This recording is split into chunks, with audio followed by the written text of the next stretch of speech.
Книга 13. Тао. Путь Вознесения. Человеческие плеядианские архетипы. Архетип Деметра. Богиня плодородия и благополучия. Деметра была дочерью Аполлона и Геры, и взяла на себя роль ведущего контроль над рождаемостью рабов, чтобы уменьшить рост их поселений. По требованию своих родителей Деметра изучала медицину в известной плеядианской медицинской школе, и для методов продления жизни привнесла в семью все самое современное медицинское знание. Такое знание также предлагалось и рабам, но на языке управления их здоровьем. Медицинская школа, основанная Деметрой, открылась, как только она возвратилась на землю после своей долгой учебы. В медицинской школе рабов обучали всему, что имело отношение к их собственной биологии, а также методам лечения, и полезным для их здоровья, профилактикам.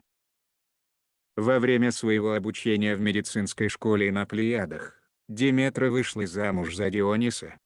Вдвоем они прибыли на Землю, чтобы своей деятельностью поднять уровень медицинской информации Иану, и создать медицинскую программу для рабов.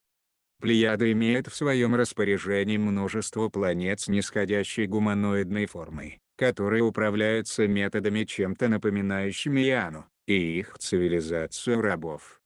Поэтому, практика обучения нисходящих гуманоидов с меньшим уровнем знания, была, и вероятно еще остается распространенной практикой, считающейся в Плеядах гуманной по характеру. Поэтому, Дионис с радостью принял эту роль. Впрочем, для себя он вскоре отметил, что реалии других членов семейства Айну довольно сложны и неуживчивы. В результате, Дионис развелся с Деметрой всего через 75 лет брака, и затем возвратился на Плеяды. Деметра никогда не вступала в повторный брак. Она родила одну болезненную девочку, которая не прожила более 20 лет. Возможно, что причиной болезни ребенка стало снижение земной вибрации. Деметра сохраняла свой интерес к медицинским школам цивилизации рабов, пока не захотела закончить свою жизнь через эвтаназию в возрасте 4400 лет.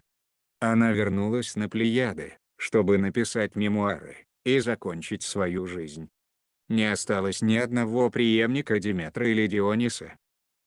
Люди, относящиеся к первичному характеру Деметры, могут быть вовлечены в разного рода медицинскую деятельность, начиная от докторов, практикующих в самых разных областях медицины в аллопатической традиции, до среднего медицинского персонала, или младших медсестер. Данный архетип также представлен во всех медицинских школах и тамошних преподавателях.